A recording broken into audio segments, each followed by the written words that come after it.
yung first putting ng application ng ating self-leveling. Ayan, banding agent muna bago tayo mag self-leveling. Ayan, iro-roller lang po yung application yan. Ayan, ito yung banding agent. Ayan. Ayan yung ating banding agent. Dapat ina-apply mo siya habang tuyo pa. Ayan.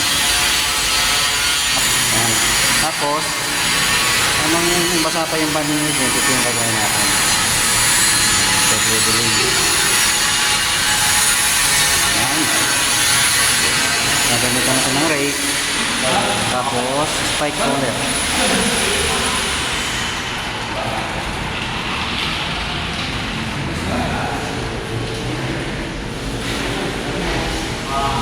Ayan.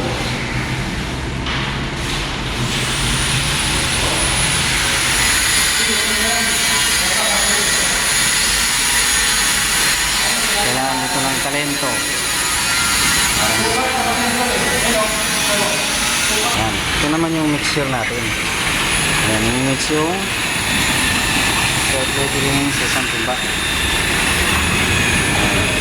Gamit ang mixing equipment.